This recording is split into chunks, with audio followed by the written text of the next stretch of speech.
Nasa ikuko pa si Waka Waka, sabi mo, need makuha ni Iwas Asa para madala sa doktor. Nung nakuha mo si Las, dinala sa Espelisya, paracetamol lang ang pila ang binibigay mo, sabi ni Butas Botas. Tapos tumatawa siya. E di wow. Sabi ko mag-antay.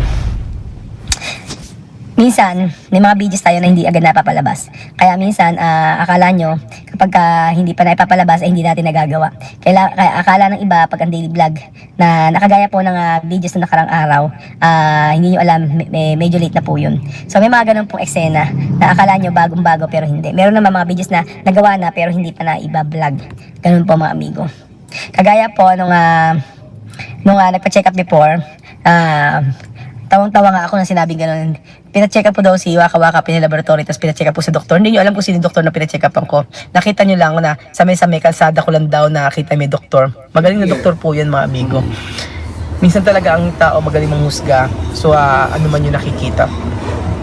Sa pinagpa-check up po ni Joanna, kung alam niyo po yung doktor na yon, napakagaling po. At actually, kinausap ko nga siya, sabi ko, Dok, baka po pwede nga i-video yung kahit si Joanna lang habang siya ay ini-interview pero hindi kita i-video. So sabi niya hindi pwede, sabi niya privacy yun. So kaya hindi naikwento ko lang sa inyo. Pero pag nalaman niyo po kung sino yung doktor na yun, na napakagaling po talaga nun, sabi ko sa inyo.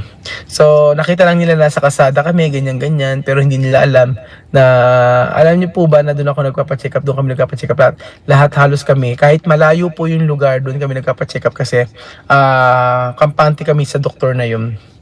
Yun po mga amigo. May mga doktor kasi na parang ayoko nila magsalita pero syempre alam niyo yun na pag hindi mo syempre masyadong kakilala, mas doon ka pa rin sa dati mong nakikilala.